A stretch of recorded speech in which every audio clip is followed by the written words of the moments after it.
Welcome. We're so excited to see you all here with us tonight. This is the October 1st regular board meeting of the Board of Education of the Livermore Valley Joint Unified School District. Our boardroom is open with in-person format. We also are on Zoom for those who would like to watch us in real time. Our Board of Education Livermore Valley Joint Unified School District is reconvening to open session, and it is now 7:04 p.m.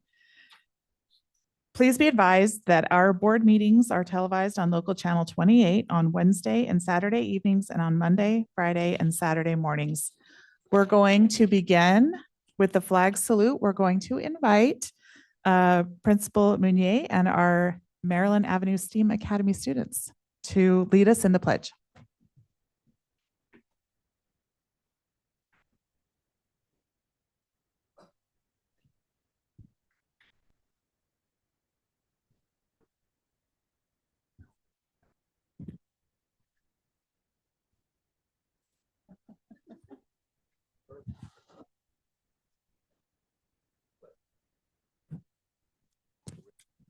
Out loud together. 1, 2, 3.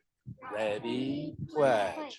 I pledge allegiance to the flag of the United States of America and to the republic for which it stands, one nation, under God, indivisible, with liberty and justice for all. Yes.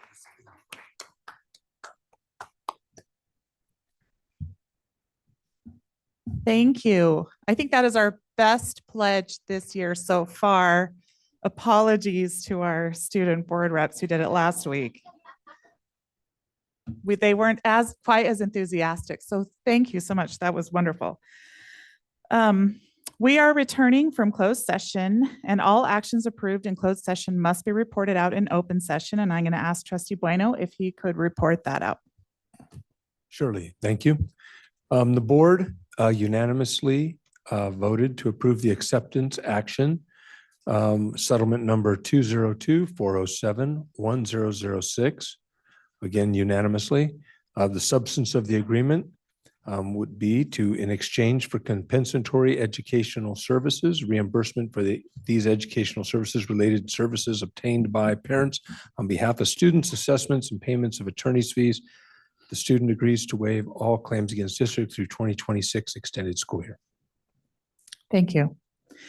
I'm going to talk about the meeting procedures. This, as I stated before, this is our regular meeting, the Board of Education for LVJUSD, where the primary focus is the education of students of this school district.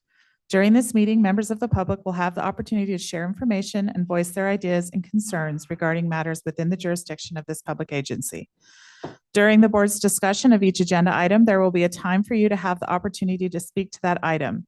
If the topic you want to address is not on the agenda, although not mandatory, we would encourage you to please fill out and turn in a tan speaker card like this. And then you will be called to speak on that topic during section 8.1. If you wish to address a topic that is on the agenda, we encourage you to please fill out and turn in a blue speaker card. And I will call your names in no particular order I will call your names in no particular order to speak to the board, and you will have no more than 3 minutes unless otherwise noted. So I will move on to changes to the agenda and ask Superintendent Gibson if there are any changes to our agenda. No, there are not. Okay, we're going to continue on. And first, we're going to begin with our recognitions. We're going to invite Mr. Joe Meunier, Principal of Maryland STEAM Academy, to come up.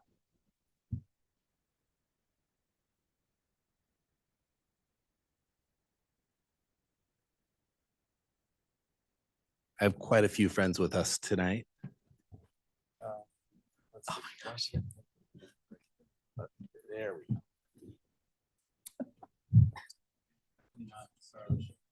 I think it's not turned on. There you go. I'm definitely not the star of the show tonight. So we have some amazing third graders from Maryland Avenue STEAM Academy and staff that are going to be presenting to you on some election-based project-based learning that we have been working on as a school site, helping to make change and learning about a timely activity that we are all going to be working through as a nation. So without further ado, I want to introduce Joanna Martinez Eric Kishi, and one of our STEAM TOSAs, Ira Ehrlich. So we have everybody here tonight. Fantastic. So thank you for having us. The third grade has been diligently working on our PBL project. How do people participate in a democratic government? We have been studying government and the voting process for the past month or so, which culminates this week with an election. We kicked off our journey with the guest speaker, Christy Wong. We visited the Civic Center, meeting Mayor Marchand. We met the fire department, Livermore Police Department, the library we went in and visited. We did some work in the construction department. It was a really big event. The students have read and learned about the voting process. They have built voting booths. They have made a script. They have created ballots and a ballot box. They know that every vote matters. They're now organizing the results on spreadsheets. So they're learning lots of real life activity. This is helping all of our Maryland Avenue STEAM Academy students understand and appreciate the democratic process. It's an experience that everyone at school will remember for a long time. And now some of our kids are going to be saying the script that they said in each and every classroom. Nice and loud. You're gonna stand right there? We, the third grade students at Maryland Avenue STEAM Academy, made polling station. A polling station is a place to vote. The citizens of Maryland Avenue STEAM Academy are going to vote on naming the school roadrunner. You will receive a ballot with the name choices. The candidates vote for one. Mark square for Professor Beeks, mark circle for Steam Runner the Roadrunner, or mark triangle for Rocky the Roadrunner. You will need to cast your vote on this ballot and place it in this ballot box. After the community of Maryland Avenue STEAM Academy votes, the third graders will tally the results. The name with the most votes will be the new name of the school roadrunner. We will announce the new name at the next assembly. I just wanted to add that our students also came up with this script. They have learned a lot of vocabulary, and we are all very proud of them.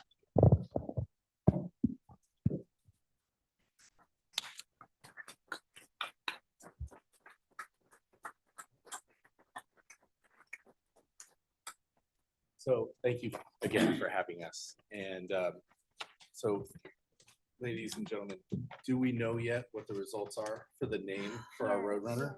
That was my next You know? question. Yeah, we know. Wait, go ahead. Wait, should we vote? Should we take a quick vote? Yeah. Let's see what happens in here. Can we see the ballot? Can we Yeah, see the yeah, let's ballot? see the ballot. Hold it up for them. Okay, Hold it up high, so both sides. So we have Professor Beeks, Steam Runner, the Roadrunner, and Rocky, the Roadrunner. okay. I know my vote. These are big ones. All right, so we're gonna go by a show of hands. Yeah. Fair enough. It's not a secret ballot. Let's go with Professor Beeks.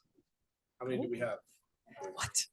1, 2, 3, 4, 5, 6, 7, 8, 9. And Steam Runner, the Roadrunner. One. Oh, no, no. There's two. Every vote counts. And number 3 is Rocky the Roadrunner. 1, 2. All right, so in here, who won the election? Professor. Professor Beeks, right? But adding up with all of them, Rocky the Roadrunner is the winner. So, but at our school site, the winner was Rocky the Roadrunner. Rocky the Roadrunner. Yep. I know my students at Maryland. Yeah.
I want to know.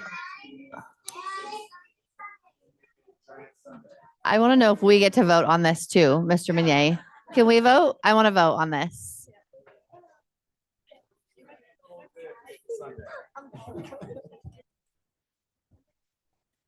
Thank you so much to our road runners. Kids, make sure you let us know how much you need to raise. Yeah.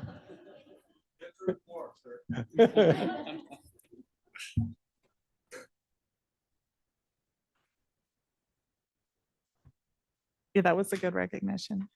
Thank you to parents too. Your kids are awesome.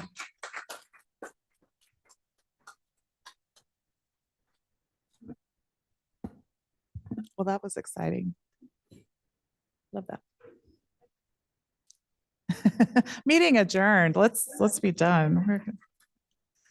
Before we adjourn our meeting, we are going to hear from our student board members.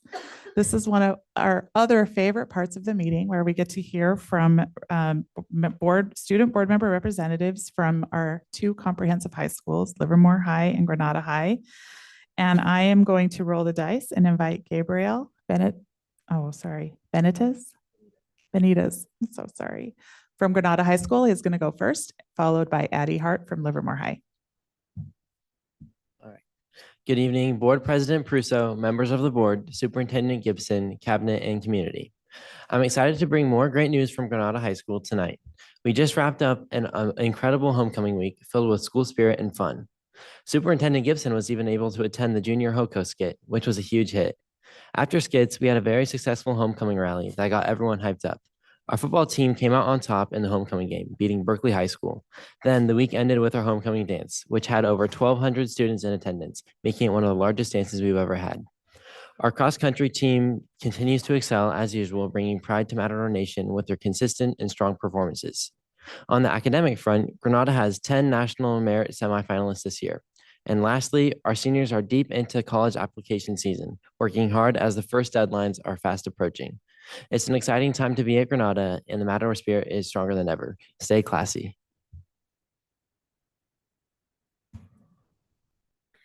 Good evening, Board President Prusso, members of the board, Superintendent Gibson, Cabinet, and community. My name is Addie Hart, and I am representing Livermore High School.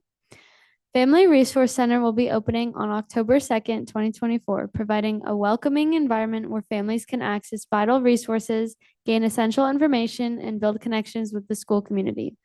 Project Lead the Way teacher Dorothy Morales has been selected for the prestigious PLTW Outstanding Teacher Award, standing out among applicants across the country.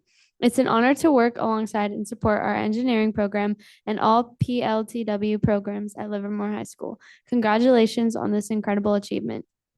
In sports news, football is off to a great start with a 3-2 start in the young season. Mateo Lordi and Diego Valverde have energized the offense, and they are looking tough. Flag football has been on a hot streak with back-to-back league wins with great plays from Addison Rippey and Elizabeth Azell. Our girls volleyball team is really bonding with new head coach Brittany LeMay. With the new aquatic facility, our water polo team has been able to showcase their talents in front of the student body like never before. Girls golf is also off to a great start with wins over San Ramon and Granada. Kerrigan Coates, Angelina Badia, and Justin Blanton have been honored by the Rotary Club of Livermore as Livermore High's Rotary Students of the Month. This recognition highlights their exceptional leadership, dedication to community service, and commitment to academic excellence. We had a whole school assembly on the power of yet by Dr. Blake Brandes. This was a motivational assembly to help students recognize their potential and encourage them to use a growth mindset to be resilient and reframe their perspective. We have planned a full Unity Week from October 14th through 18th with events and activities promoting a culture of kindness and inclusion. We encourage everyone to wear orange on Unity Day, October 16th, as a demonstration of solidarity against bullying. As part of Unity Week, we are excited for our Wellness Center to partner with our leadership class, led by Kerrigan Coates, to bring engaging activities to campus during lunch, such as tables with anti-bullying resources, promoting a positive school climate and inclusivity, and chalk campaigns writing positive messages around school. Some of our student culture keepers are meeting with counselors in elementary schools to support their sites' Unity Weeks as well. These events will focus on promoting kindness, acceptance, and unity. Thank you. Thank you to both of you. So much going on at the high schools right now. We now will hear from our bargaining units. And I see that we have our LEA president, Amy Thompson. I'm going to invite her forward. And as a reference for our other bargaining units, also we have Tara Lutz, our vice president for our LEA, our Livermore Education Association. CSEA president is Stephanie Wagner. SEIU president is Kirsty Governor, and our CMC representative is Lily Lopez. Now I'll turn the time over to Amy Thompson. Thank you. Good evening, Board President Prusso, members of the board, Superintendent Gibson, and cabinet. I'm Amy Thompson, president of the Livermore Education Association, representing teachers, nurses, counselors, psychologists, speech pathologists, and teachers on special assignment, and also our one social worker and our one deaf and hard of hearing specialist. So a couple more people. During the school board candidate forum, there was a question that mentally created a separation between teachers and the teachers union. It needs to be clarified that the teachers union is not a separate outside entity. It is the teachers in our district. The union is a democratic organization with elected leadership. I'm not the teachers union. Tara's not the teachers union. All of the teachers, nurses, psychologists, speech pathologists, and teachers on special assignment in Livermore are the teachers union. We are their humble elected leaders who speak to represent the voices of all of our members. Elementary teachers have wrapped up goal-setting conferences and are happy to return to the regular teaching schedule. Middle school teachers have finalized their trimester progress reports, which have been emailed to parents. High school teachers are preparing to serve or provide input for the high school schedule committee. The teacher representatives have been chosen for the high school schedule committee, and the first meeting is set for next Wednesday, October 9th. I need to thank Dr. Gibson for allowing us to have a representative for every department from both high schools, and a last minute addition that we made today to make sure we have all the voices at the table. This is going to make a really large group, but hopefully it's going to produce well thought out results. The letter from the Alameda County Office of Education that is attached tonight as correspondence references our third interim projections, which had $206 million of income and $217 million of expenditures. Our unaudited actuals presented at the last board meeting showed that we actually had $207 million of income and $207 million of expenditures. It will be interesting to see how our budget actually plays out this year when all of the information is known, including how the unaudited actuals impact our bottom line, and if the cuts that were included or planned in our budget were actually implemented. We had our second negotiation session of the year yesterday. Progress is being made. We reached a tentative agreement for one article, and there's an MOU that's pending board approval. We have a few more language items to nail down, and then, of course, the topic of compensation. Our district has asked us to wait to discuss compensation until the first interim report of the budget in December. We have agreed to wait for an offer until there's a better understanding of the district's fiscal position. But we have also seen reclassification, the creation of new jobs, contracts that have significant compensation. And in looking at all of that, there's one position change that's being approved tonight for child nutrition, which doesn't have an impact on the general fund. But a few years ago, we took $1.2 million out of unrestricted general fund and put it in the child nutrition account. And I don't know if we're aware of that transfer of unrestricted general fund money as we're planning this increase. In any event, little off script, but we are looking forward to, once the district knows what the budget really looks like, an offer that moves us from below average for compensation to above average. For many years, we've used interest-based bargaining rather than traditional bargaining. It's a collaborative approach in which the teams work together to find the best outcomes for students. It's actually pretty cool to sit in a room and everybody's talking and you're brainstorming and here's what we're trying to do and how can we make it happen. It's very cool. There's been so much turnover on the bargaining teams that everybody's kind of informally from word of mouth heard about how interest-based bargaining is supposed to go, but no one's been formally trained. So again, a thank you to Dr. Gibson that we have a formal training for interest-based bargaining set up to start in January for both teams. It's a joint training. Very happy about that. And finally, have to say, I loved the STEAM Academy presentation. That was amazing. What an amazing learning opportunity. And my final comment is there's a big election coming up. Ballots should be dropping in the mail October 7th. Make sure you do your research and participate in our democratic republic. Thank you. Thank you, Amy.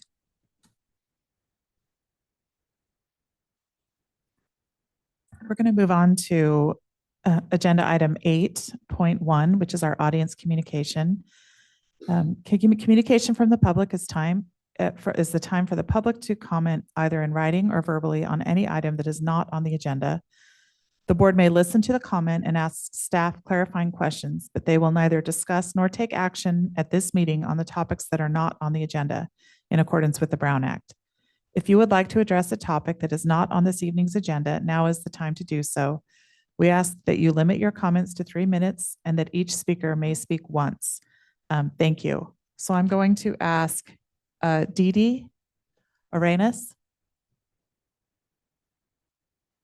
Okay, we weren't sure. So I'll change you to the 8.5. Okay, that's why I was asking. Okay, then I just have one comment card, Verena Michaelis. Hopefully I said that correctly. If not, you correct me. Michaelis. Welcome, Verena. We have the timer up here. Once you start, it'll go, and then I might remind you as we get to the end. Not trying to be rude. I'm just, yeah. Thank you. Good evening, everyone. My name is Verena Michaelis, and my daughter is Megan Michaelis. She's 22 years old, disabled, nonverbal, highly autistic, and mostly wheelchair-bound. She needs a one-on-one aid at all times. My daughter has attended the adult transition program at Lawrence Elementary School since August 13th when school started. This program is for the disabled students who have aged out of the school district's regular grades. Students remain until they age out at 22 years old. Megan's last day of attending the program was August 21st. That was the day that Megan came home with major bruising on her right arm and leg. She was also covered in black marker on her arms, chest, and face. Since August 14th, we've noticed a change in Megan. Megan started acting angry, not eating, not sleeping. On August 20th, Megan came home with some black marker all over her arms. On August 21st, we noticed bruising all over her right side. She also had black marker all over her arms, chest, and face. When I asked her teacher about the bruises, she said that Megan had knocked a microwave off the counter and it hit the back of her leg. The bruise on the back of her leg is about 2 inches in diameter. When the principal of the school called me on August 23rd, I was told that Megan had hit a metal cabinet, a totally different explanation. The bruise on Megan's arm goes completely around her arm. The bruises don't match the explanation. Per the principal, the investigation is complete. On Friday the 23rd, I emailed the superintendent. She emailed me, on Saturday, the 24th, that someone would be contacting me from the special ed department by Monday. Up until that moment, no one from the special ed department had contacted me, even though I had included them in most of my communications. My request to the school board is to continue the investigation and find out what really happened to my daughter. This is one of 3 injuries that have happened to her while she's attended the school district. The second injury placed her in the hospital for 3 days because she couldn't walk after being attacked by another student. It took another verbal student to tell us what happened in the classroom that day. Not one single faculty member ever gave us an explanation.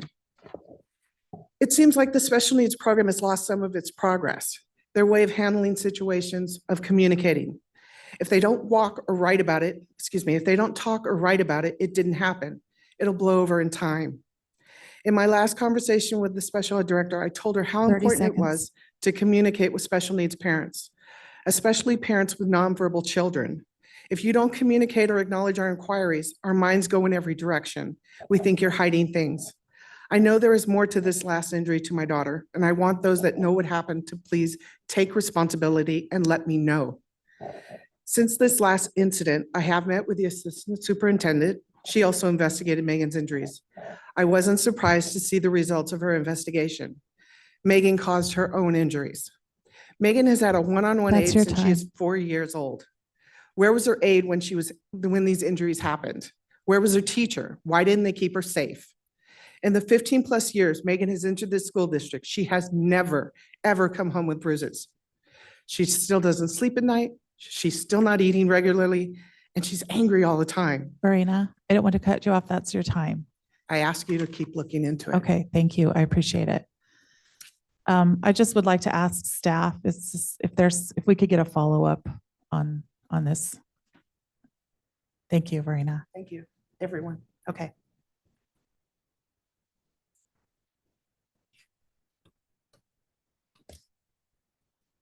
We're going to move on to 8.2, which is our written correspondence. The formal written correspondence to the Board of Education shall be acknowledged if received by the board or in the superintendent's office by 4 p.m. the day before the meeting.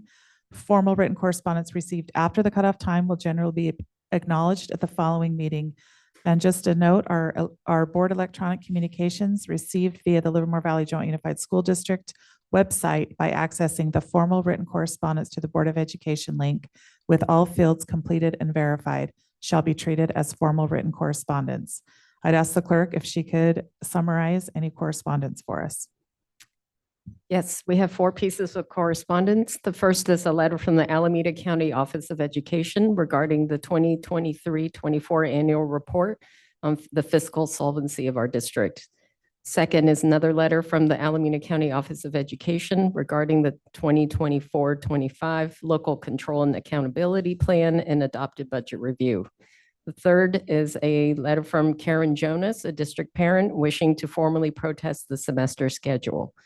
And the fourth correspondence is from Alan Heckman, a community member who asked the board to restore a board candidate to the position of Junction's PCIC rep and to rescind their endorsement of a board candidate. Thank you. We're going to move on to our discussion action items. And for 9.1, I would like to invite. Actually, we have a public comment. I think Dee Dee had a Oh, public I'm comment on sorry. You're right. 8.5. You're right. I missed you, Dee Dee. Come on up. Thank you for reminding me.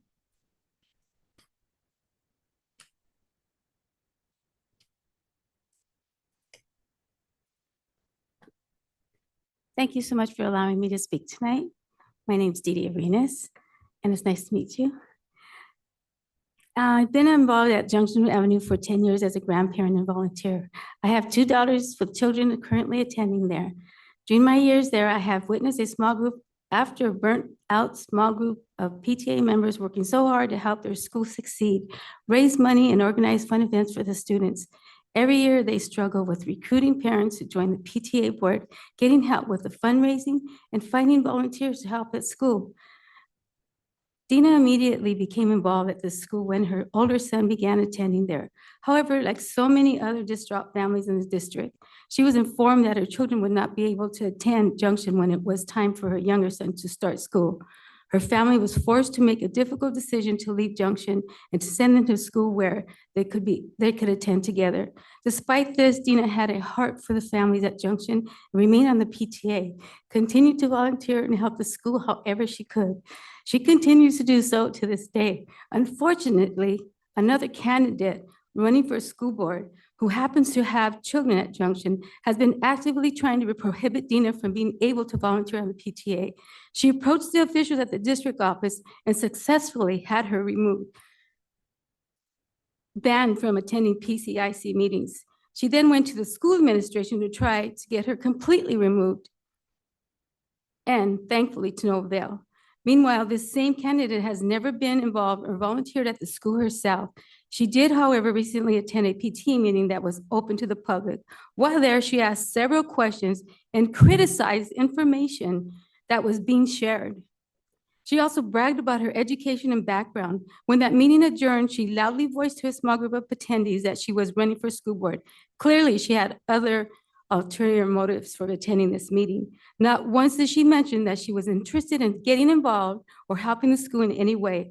What kind of person spends so much time and energy criticizing and working to get volunteers kicked out of a PTA rather than giving the time to help at a Title I school that so desperately needs it? This is just one example why it is so important to examine the character of the candidates you are voting for. We have to really consider who is actually going to put students first and provide support to the Livermore families, who is going to be present and approachable at community and school events. While we're building new district offices, buildings, and fighting 30 petty seconds. political battles to remove volunteers, the children across this district don't have a nurse on site every day, don't have a security guard, and are being separated from their siblings and made late to school every day. Let's refocus the school board agenda on the children where it truly matters. Thank you. Thank you, Dee Dee.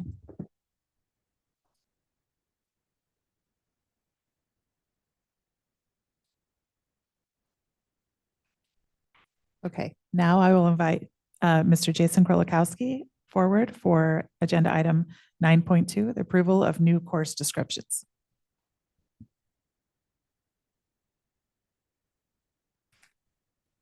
Actually, I think we have 9.1 with it, which is math placement Sorry, report, which is discussion only. thank you. It's okay. It was at the very, It's a rough to day your- for me tonight. to your apparently. defense, it's at the very bottom. I think I'd already switched the page, so It's okay. We'll start with the math and then we'll move into the course descriptions. Good evening, President Prusso, members of the school board, Superintendent Gibson, and members of cabinet. Tonight, I'm here to present the annual report on our Math Placement Act of 2015, which is a result of Senate Bill 359. The purpose of the Senate bill was to ensure that all districts in California had ninth grade students would report on the fair, objective, and transparent process for the placement of its students in math courses as they entered high school. There are four main areas that must be reported on: the math placement process, how students are objectively assessed; the reevaluation process after the spring assessment and the summer have passed; the parent appeal process; and the annual review of where students were placed to ensure that there are no barriers or lack of access to math courses. This is a chart showing how entering sixth graders is able to progress through our middle school courses. Our district also offers accelerated pathways that are available for students who are exceptionally advanced in mathematics. The typical pathway shows that most students will enter ninth grade ready to successfully take Algebra 1. This will allow a student to graduate high school having completed Algebra 1, Geometry, Algebra 2, and Pre-Calculus. Then as an entering college student, he or she would take calculus or statistics depending on the major that they plan to choose. To graduate from Livermore Unified, all students must pass Algebra 1 and take a total of 20 units of math. For the past few years, we've established a math placement matrix that focused on objective, quantifiable data for the placement. The matrix combines data from math courses of the previous year math courses grades, previous years of CASP math scores, and the results of the math diagnostic test. Once we've established a placement, we ask the school administration and teachers to review the placements and offer possible changes. On the elementary school or on the elementary grades, you'll see that M is meeting standards, P is progressing towards standards, T means more time needed, and AC is an area of concern. This is the rubric we use for our math placement exam. You'll see 0 to 59 gets you a score of 1, and so forth up through 4. This is 1/3 of our placement score. And then lastly, we use our CASP scores as 1/3, which you will see standards not met get you 1 point, standard nearly met 2, and so forth. So we'll have a total of 12 points for a student at the end of this. And based on that, we have classes that we recommend. Based on what we recommend for the student, if after receiving the placement notification, a parent or student believes that the placement is inappropriate, they may follow an established appeal procedure. The student may complete the form shown on the screen here and found online in our curriculum department webpage. The parent turns the form into the site principal, who will in turn forward it to our director of curriculum, which is me. And a meeting will be held to review the math placement, multiple measures, and discuss options. Most of our math placements are resolved at the site level with the principal. This slide shows exactly why the act was put into place. We wanted to make sure that our students were placed appropriately. We had 99%, which is great. And the students that were not placed appropriately, each one was evaluated and then determined to be put in the appropriate class. That happens for a variety of reasons. It might be error. It could be, a teacher recommends something because they know the student's skills, but ultimately, we don't want to gatekeep any student from starting in math and graduating ready to go to a 4-year college. This is our 9th grade high school course enrollment. You've seen this before, but it looks quite different. You'll notice there's no trimester courses on here, which is kind of nice, less rows to look at. But we use this data to look at trends. You will see that a large majority of our students go into high school, into Algebra 1. You'll see a few new courses on there, such as our Algebra 1 with computers and robotics and our geometry with Python. These are just freshman numbers, so these are not the entire class roster. We've seen an increase in our Algebra 2 students, the number of students that go right into Algebra 2. We've seen an increase in our geometry classes, and thankfully, we've seen a decrease in our Math Academy classes. And that is our Math Placement Act.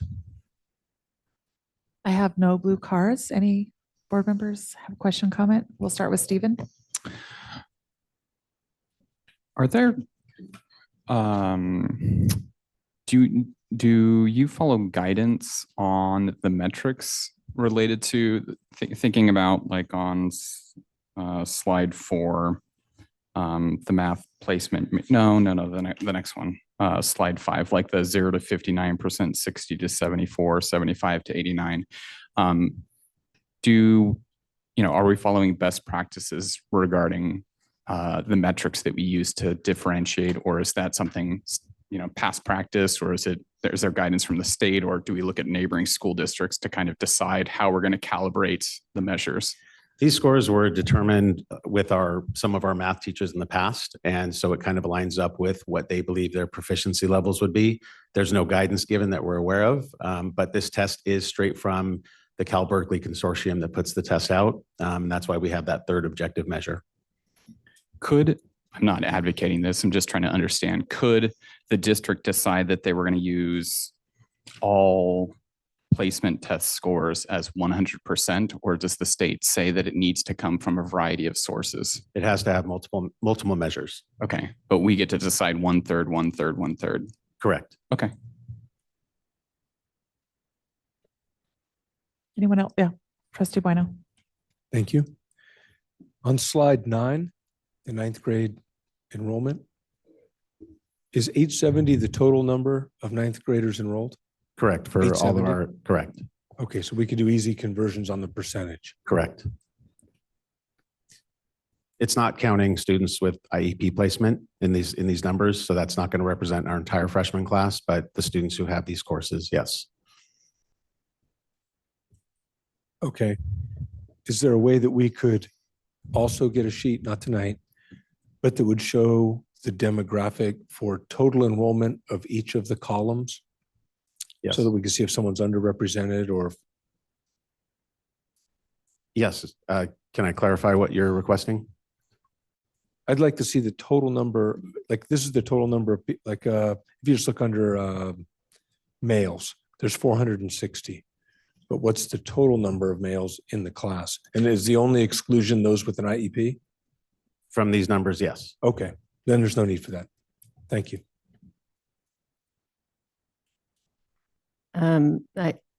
But I know some freshmen take calculus, so it's not just IEP students who are not on this, right? I mean, I've known freshmen who took calculus. Currently or I in the don't- past? oh, so This this is is- current numbers. This is current numbers. Yes, I for see. this year. Okay. So we're tracking by race on this chart. Do we do anything with that data? Like, why are we looking at a chart by race? In the past, that's been asked by the school board to show the ethnicity report for this, Yeah. for the courses. And so it's a data point that we review with our teachers, with our sites. It's an active document. It's part of the placement process when our teachers and principals review the list of students and where they're placed. This data goes with them. So I'm just wondering if we just put it there and we look at it, okay, or do we compare it from year to year? Or like, what do we actually do with this information? Yeah, the data is compared year over year. So we do look for trends and it's relatively stable. I could absolutely do an analysis on that, but there's nothing that suggests that. The great part about this is it's an objective process. So no students get funneled into something based on anything but their objective data. So it truly is meant to be that. And I think it accomplishes that, but looking at for trends is always valuable. Okay, and you're saying it's been relatively stable? Yes. Which means, because we're getting the raw number, so we don't know what the percentage is. So are certain races underrepresented and others overrepresented in these classes? And I mean, I assume they are because they usually are. but- Yeah, I think the whole numbers will certainly tell a story. I didn't do that analysis for this report, but it's very easy to get and explain and show the trends that we have. Okay, so if we see that there's consistent underrepresentation of certain races, are we doing something to address that? Well, we also want to put students in a position to be successful. So again, we kind of go with the objective data as opposed to, but yes, if there's a question of a student, in fact, that's a good point. If there's a student who falls within the range that we either put them in, say, Algebra 1 or geometry, we ask the teacher for their input. We look at their objective scores.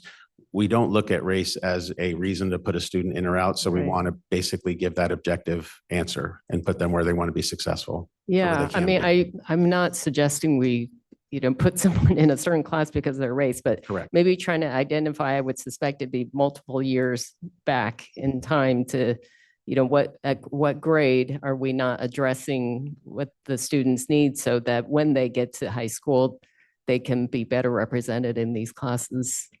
Absolutely. May I Yeah. interject?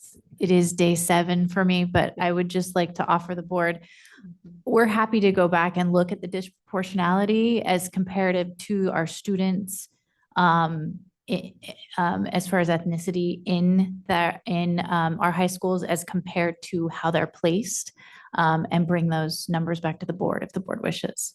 Yeah, and we don't want to address it at the high school placement, at the point of high school placement, because we are setting students up to fail. But, at what point can we prepare students to get to high school ready to be equally represented in these classes? I know this is not just an issue for Livermore or an issue for us this year.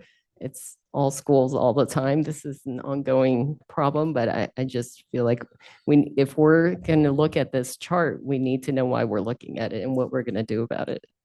And Trustee Wong, thankfully, you're very aware of the work we do with our math programs here in Livermore. And so absolutely, we have a systemic approach to improving instruction, and that's where we're going to get the most value for our students. So we do want them to go into high school prepared and not taking. We're really the only class on here, if I'm not mistaken, that is not going to prepare a student to be right into A through G eligible is that Math Academy class that we've gone down significantly from just even 3 years ago. And that's because we want that Math Academy was ultimately saying you won't graduate A through G. And we wanted to end that practice and have all of the expectations of our Algebra 1 teachers be to teach every student that comes in and work with them, identify the gaps and fill those needs. Yeah. I just would like to see all the categories have pretty equal Percentages. representation. Of course. It's a dream, I know. We share the same dream. Yeah, thank you. But Just one- I- just Yeah. one- Yeah, Go ahead, sure. I'm Go sorry. ahead. I was just going to follow up on trustee Wong's that I think if you look 10 years ago, the classrooms that didn't meet A through G requirements, there were like multiple beneath that. So this is, I think it's progress. You know, I think that we can look at this and see that there's still room to grow, but looking 10 years ago, this would, I think our eyes would. Thanks. And I guess to me, if there was, and that was one of the basis of my question, was look at the percentages, is to look at the causation. You know, and if you extrapolate, I'm trying to do real quick math, but it's, if you just look at geometry, which is probably a little bit more challenging to take as a freshman, given the trajectory that you showed in junior high. Yes. 26% of those as listed here as Asian take geometry, 23 of those listed as white. I guess that would be, these would both be inclusive of male and female. 6% African-American and 8.8% of Latino taking that same class. And to me, if those numbers are holding true, then to me, what is interesting when we're looking at goal setting and things is the causation behind that. Now, some people, you know, there's some obvious things, maybe, you know, kids transfer around, things like that. But if there's things that we can do to help kids to increase the number of kids, or is it desires and how it's listed? I'm not sure what the contributing factors would be. It's something we've been investigating for the last 4 years. I know that I've been here and before, and trying to do a root cause analysis as to why this data has been a part of the math task force for 4 years. I think you've all seen that data. What we always arrive at is the instruction, and that we need to work on our instructional skills and have our students communicating more about math. And that's TK-12. So it's systemically being brought in. It's all of our schools, not all of our schools, but all of our teachers, some teachers are on the math, elementary math leadership team, and then the math task force. So we're building every year, we get more teachers trained on different math language routines that are increasing student learning. So it's something that we've dove into, and we're always searching to balance that out. The statistics that you've given, that shows disproportionality, and we're aware of that. It is something that we're continuously working on to improve. And I understand the investigative part of that. And I appreciate jumping in just a week on, but I know you're not a week on, you're a long-term professional. So I'm not taking it lightly. When I look at stuff like this, a lot of the challenges coming out of municipal government, it's usually socioeconomic based. And so when we say it's instruction, I'm going to guess that at some point, the African-American kid, the Hispanic kid, the Asian kid, and the white kid, they all had the same teachers. So I don't know that it's instruction, or is it opportunity? In other words, does the socioeconomic factor weigh in? Are kids augmenting their instruction at the base level and getting assistance? Or do they have parents that work at the lab and maybe some other kid doesn't? Like, I would like to understand that rather than like a perpetual investigation, to actually understand not just what we can do, but what causes it, and then determine what we can do. Because in my mind, it's socioeconomics. It's usually what drives poverty and cyclical poverty. And that if you can get to kids at an early age, no different than building a house, I overuse the analogy, but if the foundation is right, the house won't tip. And so I would like to see if there's something that we can do for these kids relative to, I know we have like math counts and we have some things that augment our instruction, but that we could specifically direct kids at an early age that are within demographics that are showing disparate, results, that we could direct them specifically to that. I just want to add one quick thing, a couple quick things. Number one, one of the things we will be looking into as well and be building out on is our articulation from TK all the way up into high school. That's been a topic of discussion just in the 3 months since I've been here, especially at the principal level, just in my one-on-ones, just each level that you go up to at the next level, that frustration from principals as students come into the next level feeling as if students aren't prepared, specifically in math. And some of that, I want to take that blame off of, or I don't think it's intentional blame, but I think it's just perceived as instruction when the teachers don't have the materials that they need. And math is our number one area of, when I say we are desperately in need of going through an adoption for math, that is our number one piece. So as you are a student in our district and you move up to the next level and the next level, when we don't progressively build a system within our own teams of teachers, we don't provide teachers with those skills, not the skill set, but with the tools in their toolbox. By the time they get into 6th grade and then into 9th grade, there are gaps because the current program doesn't build upon itself. So that's not a teacher issue. That's really an issue that we need to solve as a board and as a leadership team with our curriculum. Obviously, with curriculum comes a lot of money. And so hence why we are excited that we have a team as we're beginning to work on that. You can see from the county letters that we have some struggles there, but because we have those struggles doesn't mean that we're losing the sight of the needs for our academic programs, and math is at the forefront as a social studies. No, and I appreciate the way that you've presented it. And I do appreciate how it's broken out because it gives a level of transparency. And I know that you've looked at this and you've actually presented to this board, which I've been part of for the entire time you've been here. So I understand if there's any frustration, it just, my perspective is that we should get to that root cause. And so I appreciate the superintendent's ideas and maybe change here. Absolutely. Thank you. Mr. Kolakowski, I'm going to ask you to just step aside for just a second because we do have a comment from the public, and I'm going to invite Jean to come up. Maybe we can get the timer up for her on this topic. Jean, you have 3 minutes. Sorry. It's okay. I stand, unfortunately, because I have a foot injury. Oh. I noticed 2 things about the spreadsheet. There was kind of a discrepancy regarding algebra and robotics, and this has to do with and geometry and Python. Those are with the Python, that's actually a computer program, and it's statistically impossible to have 8 male guys and have no women take that computer program. And same goes for the robotics. So what you're actually seeing, this is like what Mr. Bueno raised. We're seeing discrepancies with race. We're seeing it with sex too. And having Python, I had to learn that a little bit in college because we didn't have that in high school. True, it was just a new program. And it was cute. I got to play around with the little program, but my point being is, you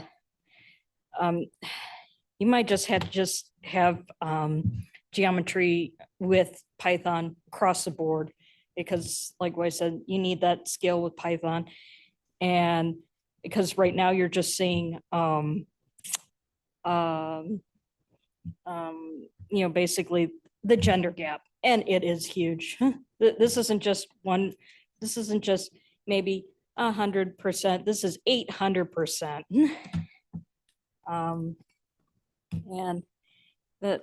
And by the way, I was really good at geometry.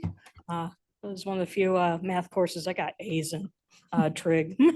I was a terrible algebra girl. Oh gosh. Okay. And could you hear me? Yeah. Okay, good. Okay. Thank you.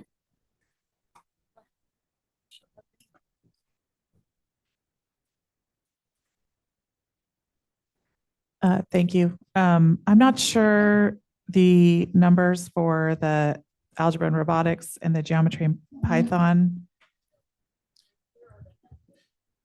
It is freshmen only that are identified in these numbers. So Okay. the entire class roster I don't have with me, but Because I just will say anecdotally, my daughter is in the Green Engineering Academy, and all the students in the Green Engineering Academy take the geometry with Python, but they don't take it the freshman year. So just so you know, everyone in the Green Engineering Academy, male and female, take the geometry with Python, but the freshman, that's a more advanced class. So I don't know exactly, I can't account for all of it, but I do know that there are girls in our high school taking this class. Thank you, Mr. Krolakowski, for presenting this material. I would like to say Christy and I had the opportunity today to attend the math task force live lessons. And today they were teaching all day at Christensen Middle School. And it is a really wonderful experience for us to witness. We have an SVMI coach who's teaching these teachers math language, and we have a group of teachers from all around the district, middle schools and high schools, that are working together on the math task force. And it's really encouraging to see them with these new skills and to watch them interact with the students and to watch the students get really excited about math. So I think we're hopefully that we can spread that what's happening in the math task force out. But it's been really exciting for us to see, and just to share with the other board members who aren't on the math task force, that it's very exciting work that's happening. The math leadership at the elementary level are doing similar things with the SVMI, which is just a really great program. So thank you. With that, we will now move on to 9.2 with Mr. Krolikowski, the approval of our new course descriptions. Thank you. Good evening, President Prusso, members of the school board, Superintendent Gibson, and members of cabinet. I'm here tonight to present 3 new courses for approval. We're pretty excited about this program. It seeks to integrate high-quality multi-craft core curriculum, which we call MC3, which is a pre-apprenticeship to further enrich the comprehensive CTE offerings in the Livermore Valley Joint Unified School District.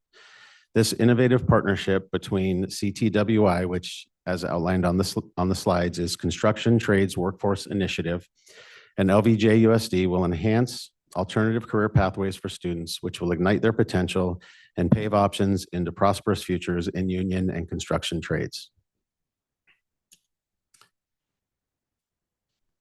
The project will leverage CTWI's robust industry relationships, creating immersive learning ecosystem that will connect our students to construction employers and union apprenticeship programs and open avenues for employment post-graduation in this high-need sector. What you see on the slide is the 3 courses on the left, and on the right, a student who completes this program will wind up walking out with those benefits of an apprenticeship certification, certification from North America's building trades unions, and OSHA 10 safety training and first aid CPR certification. Our first new course is Multi-Craft Core Curriculum A, which is Basic Home Repair. It's a union-endorsed training program that offers an overview of the construction industry and a technical job readiness skills to succeed in any trade. As you can see from the bullet points, there's basic home repair and improvement. Students will get access to a variety of tools and trades, reading blueprints, building a budget, and engaging in construction math. And they'll apply basic academic knowledge and technical skills through a hands-on curriculum that's part of meeting pre-apprenticeship requirements for the National Building Trades Council. Superintendent's recommendation is to approve the new course, Multi-Craft Core Curriculum A, Basic Home Repair and Improvement. Craig. Trustee Bueno, sorry. Thank you. Yeah, it's a privilege to make a motion in support of the superintendent's recommendation on the approval of this new course, Multi-Craft Core Curriculum A, Basic Home Repair and Improvement. I have a motion by Trustee Bueno.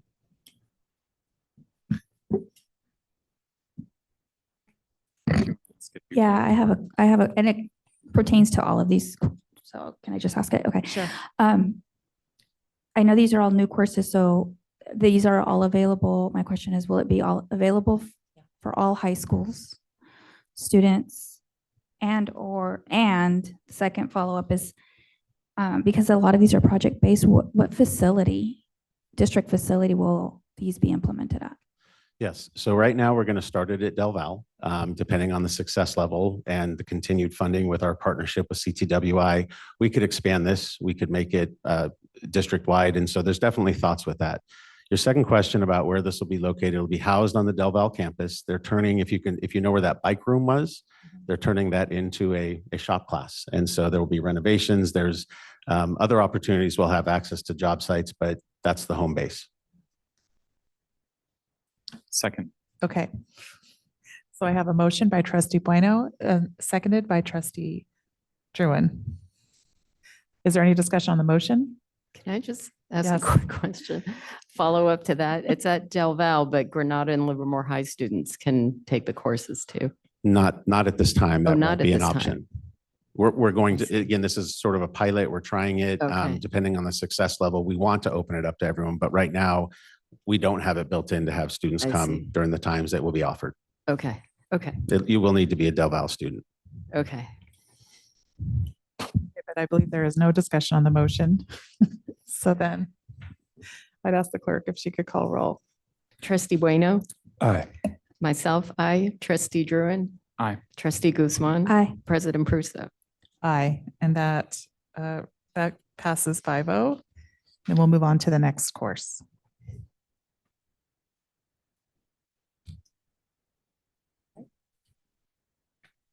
You're going to tell us about the next course? What are we waiting for? Oh, we're waiting for that. I'm like, what's happening? Why is everyone just sitting there? Okay.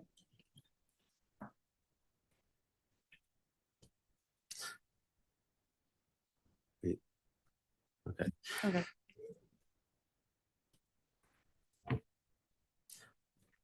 There's multiple courses. New course B. Okay, thank you. I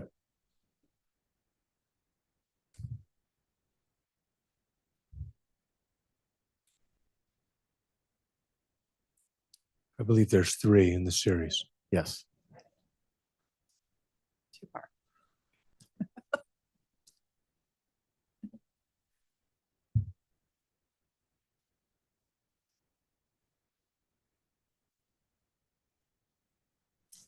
It's a great course. Thank you, everyone, for bearing with us. Could we get like one of the students to help? We need a teenager over there.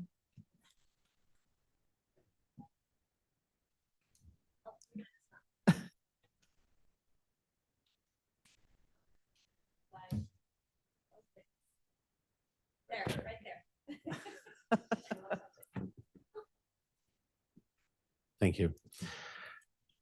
The next new course we're seeking approval is Multi-Craft Core Curriculum B, the Introduction to the Building Trades. This serves as a concentrator, which is the mid-level course in the CTE pathway for residential construction. Students will once again be learning new tools, investigate green construction, effectively using construction math, and review the history of the building trades. Students will continue to make real-world connections between student-centered construction projects and possible career pathways in the Building Trades Council. Superintendent recommendation is to approve multi-craft core curriculum introduction to the building trades. Any questions? Yes. Yes. Around from the last one. So this is all these are centered, A, B, and C are all going to be centered at Del Val. Yes. What is the measure that we're going to determine whether we put them at the comprehensive schools? Well, it's going to be, I think, success of the program, how sustainable is it? And I think it's going to be student enrollment. I think we're going to find out a lot these first couple of weeks about what growing pains we're going to have. Because we're partnering with CTWI and their funding, we're going to learn how that relationship works, or not, we're going to have, it's the beginning of a new partnership. So we're learning to work with them. They've been very wonderful to work with. But our measurement really will be how many kids start and how many kids complete the entire pathway where they can be identified as a CTE completer. Is that going to be a fair assessment? And I ask that in the sense that I'm going to guess or estimate that our success rate in terms of graduation at Del Val is going to be different than in our comprehensive schools. The graduation rate? It shouldn't be, because most of our students from Del Val wind up graduating. But it's to measure at the comprehensive school and to measure, like we had youth build. So we do understand what the partnerships are about. I'm just wondering if there's any way to poll this so that it's not a distant goal, so that we could poll in some way without full implementation, so that it's measured at the comprehensive school simultaneous to our continuation school. I just don't know that it's a fair assessment or that it's fair to the kids at the comprehensive schools that this type of opportunity won't be offered to them. I understand it's got to be a trial period, but is it the best measure of a trial to have it at a school that's not at the same equivalence? I'm trying to understand your question and give you the right answer. So maybe I'm not understanding. To me, I see it as an apples and oranges comparison. And I see that Del Val and how things may succeed at Del Val are going to be vastly different than as they would go at a comprehensive school. You're working with kids that have different challenges at both schools, different needs, different challenges. And so to present this as the measurement of opening this up as an opportunity to other kids based on the success at Del Val, while it's great that we're giving it to the kids at Del Val, but I see it as coming up a little short of not offering this opportunity to kids at the comprehensive school. Yeah, maybe I should clarify. We're not going to, if it doesn't go well at Del Val, we're not going to say, well, it can't go well at Granada or Livermore. It'll be a learning process the entire time. And I think if it catches fire the way we'd like to believe it was, and working with Steve Martin at Del Val, he's been instrumental behind this. He's been recruiting it. Fantastic. We know our kids are going to love it. So there is no barrier for us to bring it to the schools for next year. I think we want to at least assess where we're at for the first portion of this. It starts in October, mid-October, and see where we're at month to month. I mean, at a minimum. And part of that'll be talking with the students. We think there will be, there's a potential demand for this, but what we hear from in demand and what actually happens on student signups can oftentimes be two different things. There's a lot of opportunities for our students. This would be another opportunity that would, to some degree, maybe compete with other programs, but we know it's worthwhile and we want to bring it. Okay. My apprehensions based on the fact that we, in my estimation, had a program in Youth Build that worked for kids that were in the underserved area, and we walked away from that program. And so I'm concerned that we have something like this that I see beneficial to not just the underserved kids, but to all our students that choose to go down that pathway. And I wouldn't want to see that denied at any point in time. I'd like to see it. If we're going to do it, I'm excited about this. I'd like to see us fully behind this. And so if this is just simply a measure of it, and I know you were behind it too, and I know you support it, and Mr. Martin was absolutely fantastic. He was a champion of that program. So I'm excited to see that you guys are working in collaboration on it. Thank you. Yeah, I'm excited to see this program because I think Youth Build was really limited and it wasn't really for students who were in our district. And this one is. And so I am excited about this program. And I think we have had experience with Youth Build, which is going to be helpful.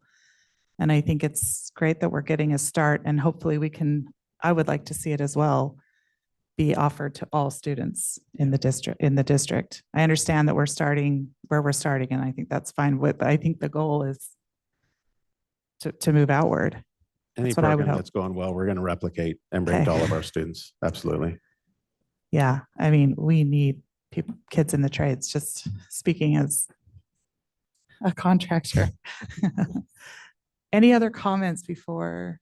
If not, I would entertain a motion for this course. I'd be more than happy. I move in support of the superintendent's recommendation to approve new course, Multi-Craft Core Curriculum B, Introduction to the Building Trades. Second. So we have a motion by trustee Bueno, seconded by trustee Druin. Is there any discussion on the motion? I ask the clerk to call roll. Myself, aye. Trustee Druin, Aye. trustee Guzman, Aye. trustee Bueno, Aye. President Prusso. Aye, that motion carries unanimously. And Thank you. thank you. We'll excuse you. Oh, we have one more. One more. One more. I have the clicker. Sorry. One more. Our next new course is Multi-Craft Core This is why I have Curriculum Steven sitting next to me. C, which is the Advanced Building and Construction. This will be our capstone course, which will be 10 units. It's a training that offers comprehensive overview of the construction industry, technical and job readiness to succeed in most any trade. This serves as like I said, our capstone course. So this is what a student could be considered a completer in our district for, completing all 3 levels. Students will apply the craft skills required to design and build a variety of scaled structures that meet code requirements. And then students are given opportunities, as in all the classes, to work with industry experts, tour apprenticeship training centers, and network with union members and contractors. Superintendent's recommendation is to approve the new course, Multi-Craft Core Curriculum C, Advanced Building and Construction. If there are no questions or comments. I have a entertain question. motion. Yep. You said this is a 10-unit course. How many units are the first two? The other two are 5 each. So So this it- can be done in a year for our students. So this is a 2-semester, a full year. Yes. Oh, I see. Okay. Interesting. I would entertain a motion. And sorry, one more. Do you have to take the first one to take the second one to take the third one? Are these prerequisites? We typically don't put hard prerequisites in, but ultimately, yes, to start off right into a C would be, we would talk that student into why it would be important to start at A and move through the pathway. Plus, they Okay. wouldn't be considered a student completer if they only took one of the courses in the pathway. I see. Okay. Okay, again, I consider it a privilege to be able to support the superintendent's recommendation on this item to approve the multi-craft core curriculum C, advanced building and construction. Second. Once again, I have a motion by trustee Bueno, seconded by trustee Druin. Is there any discussion on the motion? I'd ask the clerk to call roll. Trustee Druin? Aye. Trustee Guzman? Aye. Trustee Bueno? Aye. Myself, aye. President Prusso. Aye, and that motion passes unanimously. Thank you. Okay, we really are done. Okay. Checking with Stephen. Right. Okay. We're going to move on to agenda item 9.3, which is approval of resolution number 10. And I'm going to invite Superintendent Thank you. Dr. Tori Gibson to please present this for us. Thank you. So this resolution number 10-24/25 is the intent to initiate the transition from at-large to by trustee areas for the board elections commencing with the 2026 election. Really, the purpose of this process is to have voters participate in the election process, but they would only then vote on those candidates in their actual trustee area versus currently it's the entire district that each candidate is voted upon. It will minimize potential for racially polarized voting, as well as avoid potential extremely high potential costs and litigation. In the resolution, it outlines the CVRA, which is California Voting Rights Act, and the Election Code 14025, as well as 14026, that truly outlines what that Voting Right Acts is really about. The board at this time, although we are making this recommendation, it is not the intent that the board believes that we are violating the current CVRA, but that we want to move forward with being compliant in the future. The next steps would be, if this is approved, the next steps would be that we will have 2 public hearings to seek public input regarding the composition of trustee areas prior to developing boundaries.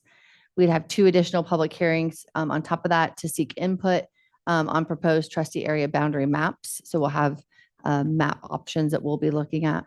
And then the final public hearing would be the adoption of the map that we would then submit to the county committee for approval. That process will take place over the course of the next 90 days. Once approved, we have 90 days to go through that process. And later in my board report, if this is approved, then I'll provide an additional update.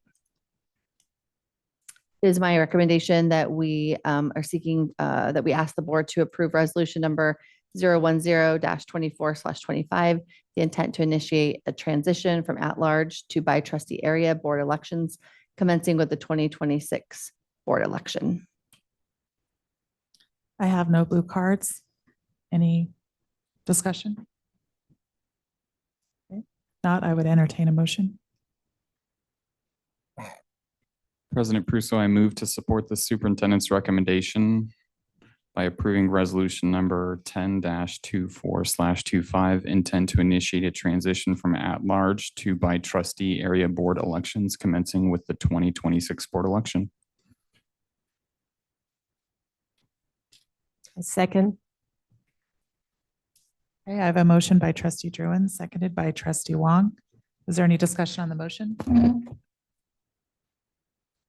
I'd ask trustee Wong if she could call roll. Trustee Guzman. Aye. Trustee Bueno. Aye. Myself, aye. Trustee Drurin. Aye. President Prusso. Aye. That motion carries, passed unanimously 5-0. Now I would like to invite Miss Amy Robbins, the Executive Director of Human Resources, to come up and present our next item.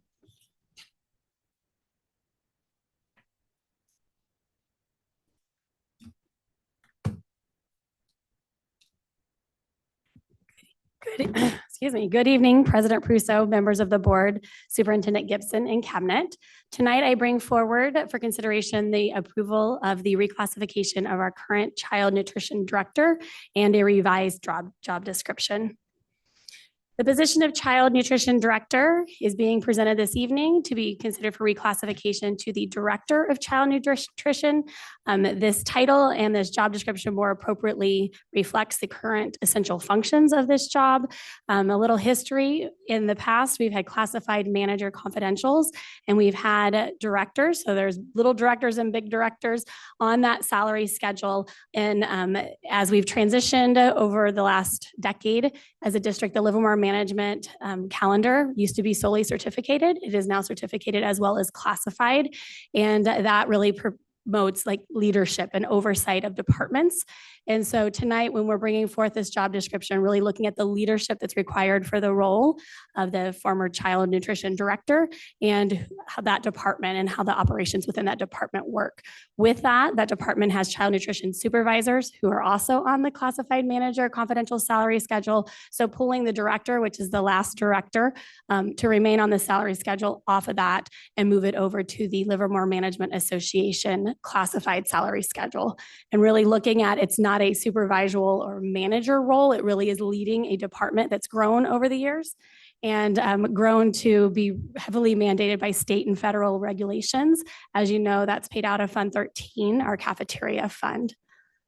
So with that, our proposal tonight would take the current child nutrition director, which is on the classified manager's confidential salary schedule, to be removed from that salary schedule and be reclassified into a higher level of responsibility, higher level leadership director of child nutrition, which would be placed on our classified leadership salary schedule under the category of director. There would be no fiscal impact to our general fund. As mentioned, the entire child nutrition program, which now serves breakfast and lunch to all of our students, is funded through our cafeteria fund, which is Fund 13. And with that, our superintendent's recommendation is to approve the reclassification of child nutrition director and the revised job description. I have no blue cards. Any discussion? If not, I would entertain a motion. President Prusso, I move to support the superintendent's recommendation and approve the reclassification of child nutrition director and revised job description. Second. I have a motion by trustee Druin, seconded by trustee Wong. Any discussion on the motion? I'd ask the board to please take roll. Sorry, the clerk. Thank you. Trustee Bueno. Aye. Myself, aye. Trustee Drurin. Aye. Trustee Guzman. Aye. President Prusso. Aye, that motion carries unanimously. Okay, we're going to invite Ms. Tracy Christmas to please come up to present our board policy updates. She's our Director of Student Services. I failed to mention. Great. Good evening, Board President Prusso, members of the board, Superintendent Gibson, and Cabinet. As stated, I'm Tracy Christmas, Director of Student Services, and I have 9 board policies for us to review with you tonight. So buckle up. All right. Our first board policy 0410, non-discrimination in district programs and activities. Just as note, all of these board policies are mandated updates from CSBA by local government changes, and these are going to bring our board policies up to standard. We are following the CSBA's recommendations completely on all of these, and they are mandated changes. Board policies 0410 are non-discrimination in district programs and activities. The changes in this policy basically apply to all acts related to a school activity or school attendance. Our Board of Education is committed to providing equal opportunity for all individuals in district programs and activities to be free from unlawful discrimination. It also goes on about district programs and facilities viewed in their entirety and shall be in compliance with the Americans with Disabilities Act, ADA.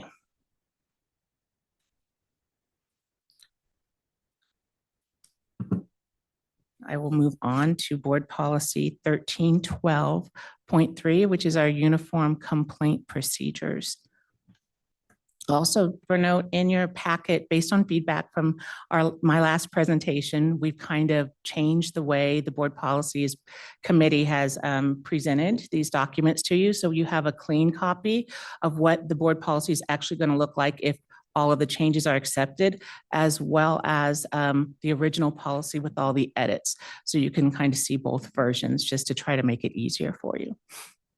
Board policy 1312.3 is our uniform complaint procedures.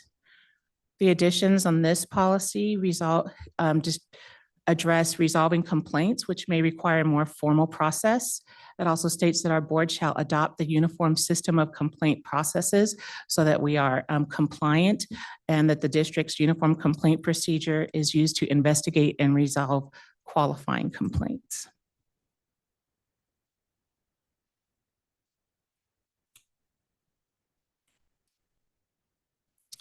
The updates to board policy 4030, non-discrimination in employment. These significant points include district employees are assured full and equal employment access and opportunities, as well as protection from harassment and intimidation. In addition, complaints concerning employment discrimination, harassment, or retaliation shall be immediately investigated in accordance with established procedures.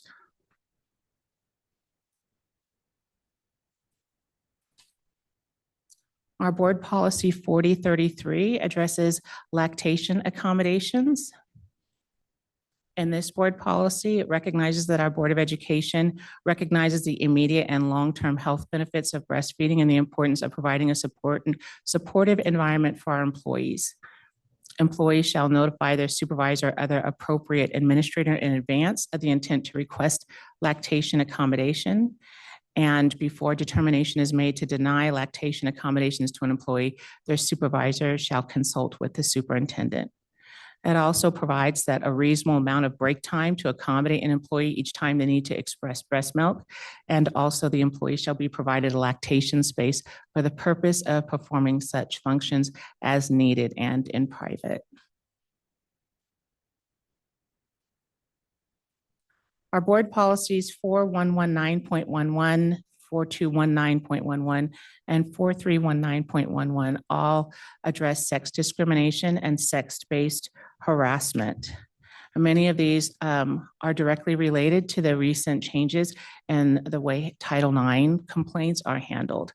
So this policy shall apply to all district employees, interns, volunteers, contractors, job applicants, and other persons with employment relationship with the district. That any district employee or job applicant who feels that they have been sexually harassed or has knowledge of any such incident shall immediately report the incident to their supervisor, the principal, district administrator, or superintendent. And that complaints of sexual harassment shall be filed in accordance with AR 4031, complaints concerning discrimination in employment.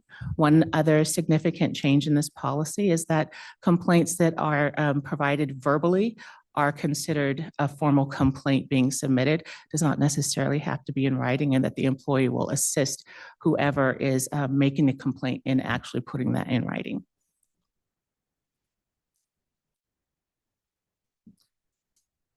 Our board policy 5145.7, sex discrimination and sex-based harassment. The changes that CSBI is recommending for this is that we prohibit at school or at school-sponsored or school-related activities, sex discrimination and sex-based harassment. The district also strongly encourages students who feel that they are being or have experienced sex discrimination, including sex-based harassment on school grounds or at a school-related activity, to immediately contact their teacher, the principal, or the district's Title IX coordinator or any other available school employee.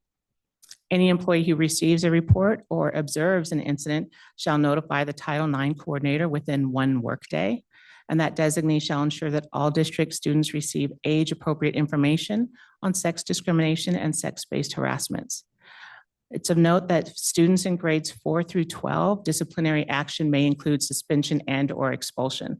And they note grades 4 through 12 because students below grade 4 are not considered to be able to make sex discrimination. They're developmentally doesn't apply to them. I just have a quick question on that one. Yes. Who is our district Title IX coordinator? I am the District 9 Title Coordinator. Thank you.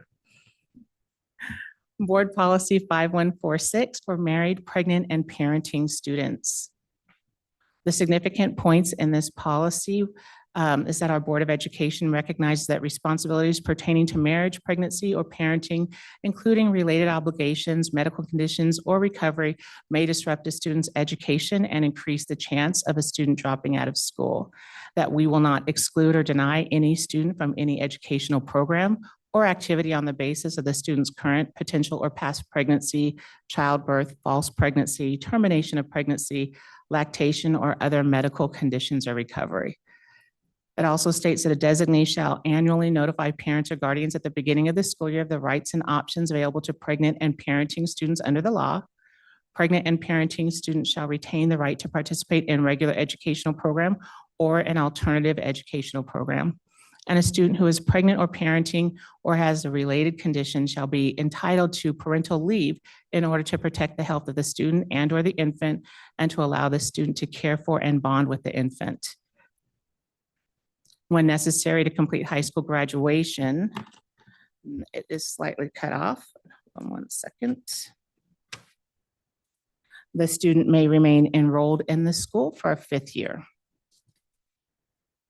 Our district annually has students that this policy applies for, and we bend over backwards to assist them in any way possible to make sure that they are successful and they continue on their route to graduation in any way possible. Our county also has a school set up just for students working through their pregnancy that includes childcare once the child is born so that they can also continue on with their educational aspirations. Our superintendent's recommendation is to approve the board policy updates for board policy 0410, 1312.3, 4030, 4033, 4119.11, 4219.11, 4319.11, 5145.7, and board policy 5146. This is the first reading, but because they are mandated changes, you also have the opportunity to approve it without having a second reading. I have no blue cards. Any discussion? Thank you, and I appreciate you putting these forward, Director Christmas.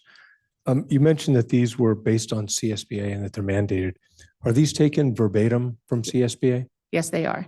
There is, on our Title IX, there are a few places where it is optional, and those changes are chosen based on how we utilize our Title IX investigations, but everything else is verbatim from the CSBA. Okay.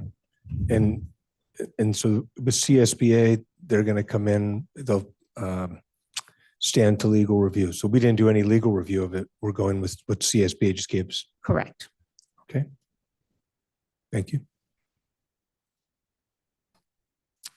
Any other discussion? I would entertain a motion, and if no one's opposed to it, I think a first and final reading I'd be fine with, as these are all mandated and directly from CSBA. President Prusso, I move to approve board policy updates 0410, 1312.2, 1312.3, 4030, 4033, 4119.11, 4219.11, 4319.11, 5145.7, and 5146 in their entirety. Want a first and final? First and final. I second. So we have a motion by trustee Druin, seconded by trustee Guzman. Any discussion on the motion? I'd ask the clerk to take roll. Myself, I, trustee Druin. Aye. Trustee Guzman. Trustee Bueno. Aye. President Prusso. Aye, that motion carries unanimously. Thank you, Ms. Christmas.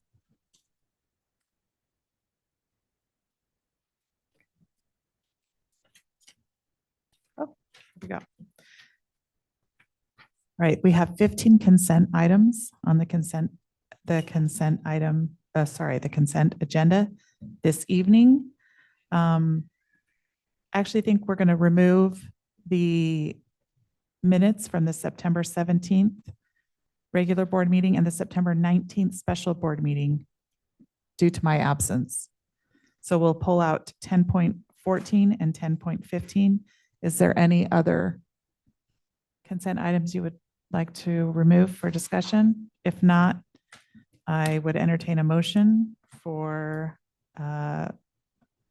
10 point, I don't know. I don't have it before me. You Okay. guys can figure it out. Yeah. Board President, I move that we approve consent items 10.1 through 10.13 in its entirety. Second. So I have a motion by trustee Guzman, seconded by trustee Druin. Any discussion on the motion? I'd ask the clerk to take roll. Trustee Druin. Aye. Trustee Guzman. Aye. Trustee Bueno. Aye. Myself, I, President Prusso. Aye. Those pass unanimously. Now we're going to move on to the consent item resolutions. There are 4 resolutions on the agenda this evening.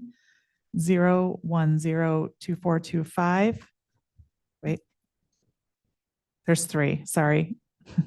011, 012, and 013-24225. Does anyone want to remove an item for separate discussion? 11.1 on the resos. Which one? 11.1, Okay. 11.1, please. Okay. So we'll remove that one. So I would entertain a motion for 1012 and 013-2425. I move we approve resolution 012-2425 and resolution 013-2425. I second. We have a motion by trustee Wong, seconded by trustee Guzman. Any discussion on the motion? I'd ask the clerk to take roll. Trustee Guzman.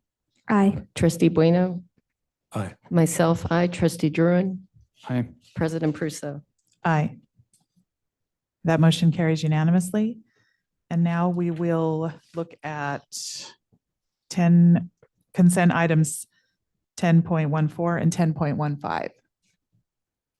So Board President, I move that we approve 10.14 and 10.15, the minutes from the regular board meeting and the special board meeting. Second. So I have a motion by trustee Guzman, seconded by trustee Druin. Any discussion on the motion? I'd ask the clerk to take roll. Trustee Bueno. Aye. Myself, I, trustee Druin. Aye. Trustee Guzman. Aye. President Prusso.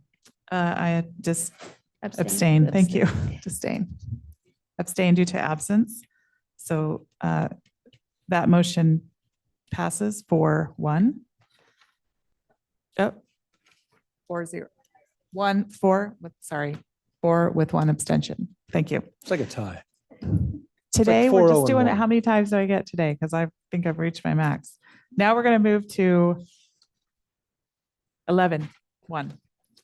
And I have no opposition to it. I just wanted a point of clarification on this. On the pre-page or the descriptor for this page on the item, There's mention of, and some of you may remember the Choose Love program that Jesse Lewis brought in. And that was a program that we brought. It was very comprehensive and it was in the district. And it's mentioned here and and it sounds like it's being used in some places. And I know that there was discussion that it was going to be replaced in some places. So I just like to clarify if it's still being supported. So if we get additional information, maybe it's an oversight, that it's here. So I just like to follow up with that. There are currently school sites that are still using that program. I think over time, programs morph and change and things happen. And so like many things across our district, we have a lot of programs happening that are simultaneously running at the same time. And that at some point we'll be looking at each and every program that we have and really honing in on those. Okay.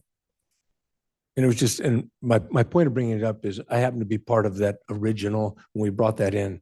And when the mom of Jesse Lewis came to us, I mean, we sat at a luncheon right here in town, and her son, for those who may not know, was killed in a school shooting, a mass school shooting, I believe it was Sandy Hook.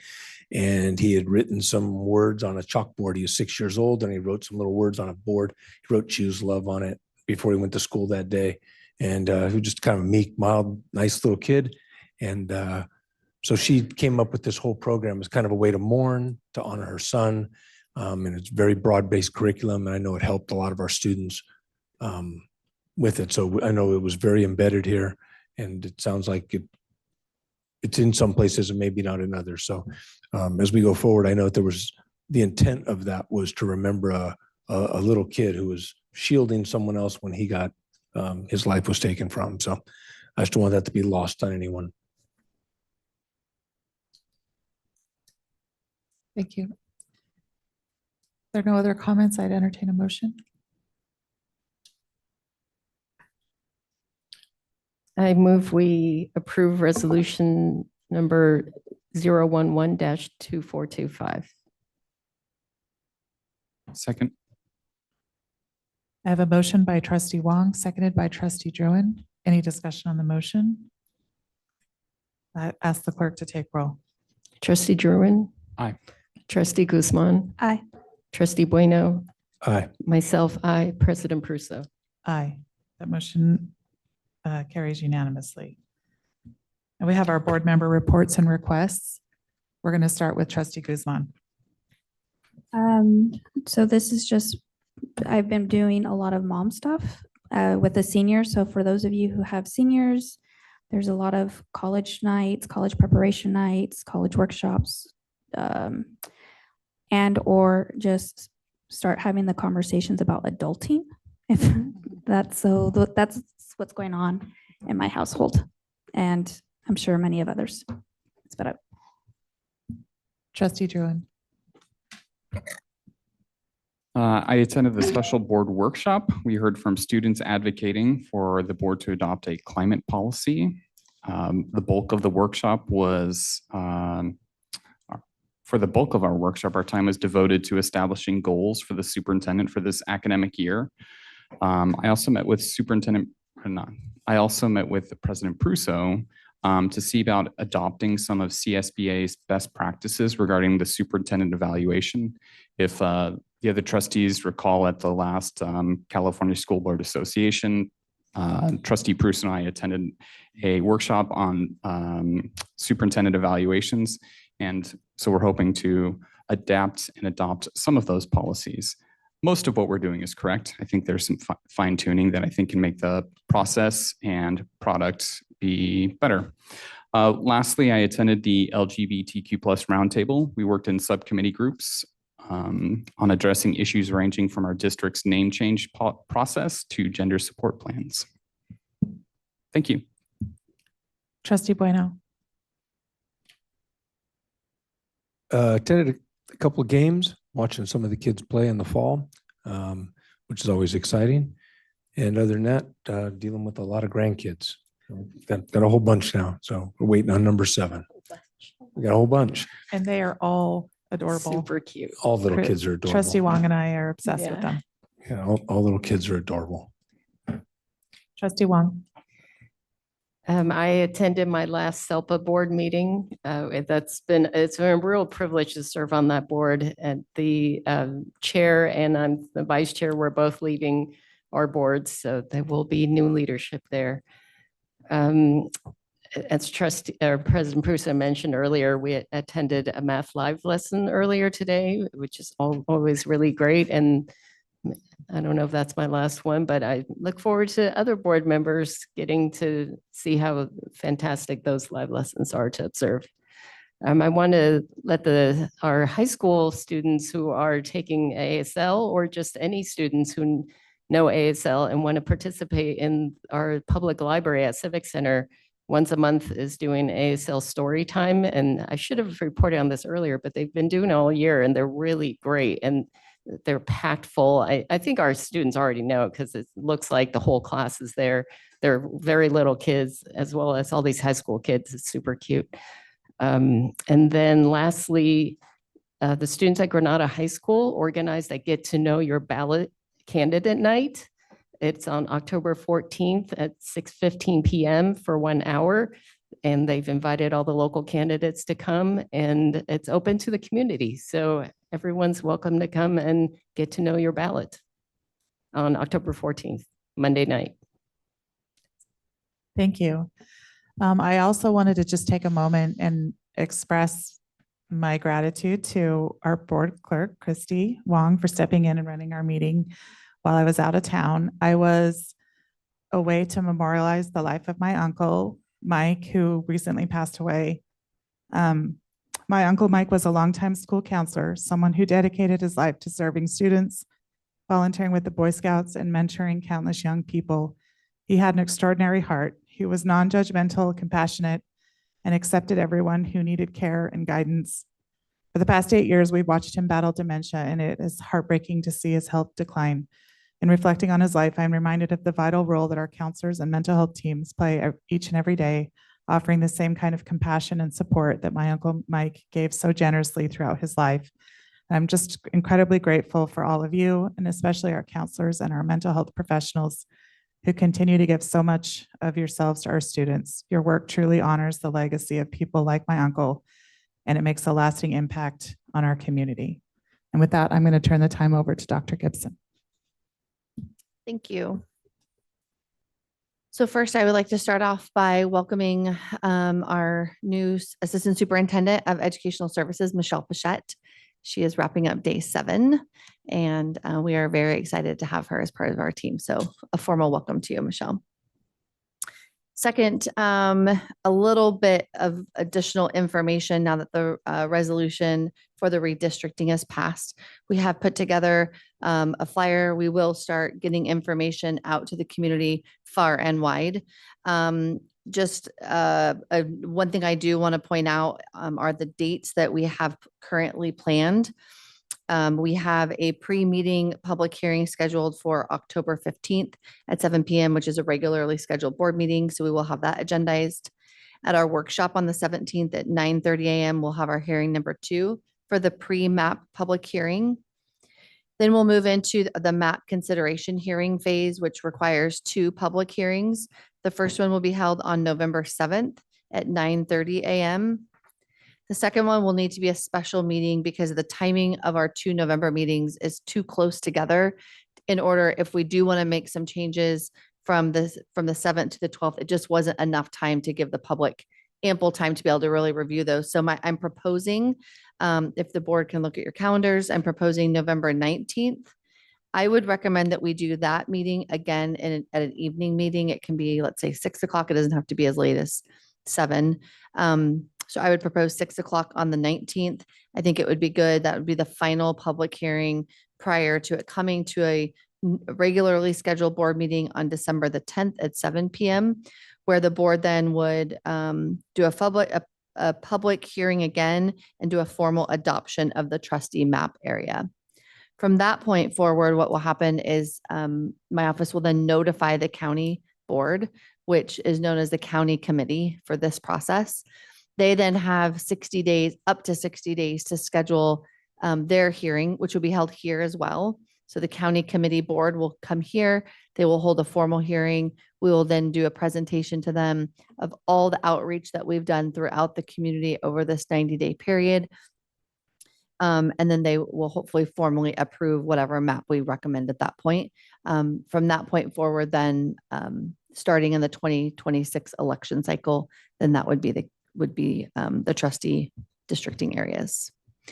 Also on this flyer, we provided some additional information, just kind of bulleted information that kind of explains for the public. And again, Mrs. Dawson and I will be working together pretty much daily to get this information out far and wide at all of our, whether it be PCIC, PTA meetings, DLAC, ELAC, you name it. Any type, if there's any LCAP meetings, which I don't think we'll have any between now and December, but any of those types of meetings that we can, we'll make sure that we get it into the news media and get all of the public input. We are also creating on our webpage, we will have front and center a link that will go straight in. So all these documents will be easily accessible by the public at all times so that we can get that interaction and get that feedback. So that is that piece of information. The high school committee schedule team has, we have our first meeting next week. We're very excited. I want to say we have 28 people. Did she already leave me back there? No, she's back there. Ms. Thompson, is it 28 of us? I think it's 28 total. 16 plus 2 plus 5. I'm just kidding. I think it's a total of about 28 total. It's not just teachers, obviously, but it's mostly teachers with a very small number of administration. So what we decided to have is we have one teacher, as Ms. Thompson explained earlier, we have one teacher from each department at both comprehensive high schools. We'll have a site administrator from both comprehensive high schools. We will have staff from Del Val participate. And then it'll be, I will facilitate the discussion. And then we will have Assistant Superintendent Pachette, as well as Mr. Krolikowski. And I think that is it. Is that correct? So the plan is we have 4 meetings currently scheduled. Hopefully we won't need all 4. Hopefully they can come to an agreement sooner than later and everyone will love it. It's gonna be amazing. It's all going to be rainbows and unicorns. If we can get all 28 people in the room to agree, it's going to be fantastic. So that's our goal. From there, what will happen is that recommendation will then go to the bargaining table. If we anticipate, most likely we will need to update some language in the contract. If that is needed, then it will go to the bargaining table. And then from there, that information will then come to the board. So we're really excited. I'm excited to work with this group of teacher leaders and have that FaceTime with them and get that excitement going where they really truly are going to drive what the schedule looks like. It affects them on the daily. It does not affect our day-to-day lives. And I really want their input and their expertise. So we're looking forward to those meetings. We're also looking forward to the IBB training. We couldn't get it scheduled till January due to the CTA rep and our attorney who will be supporting, and they will be co-presenting. And the first opportunity that everyone was available was January 23rd and 22nd and 23rd. We're very excited and really looking forward to that. We're attempting to put some of those pieces into place already, even though we haven't had that training, which really does help bring more collaboration to the table and really bring us together so that we can see the view from both sides of the table and really work with that lens that we're all in this together. So we're excited about that as well. And I believe that's all I have for tonight. All right, thank you. And our meeting will be adjourned at 8:53 p.m.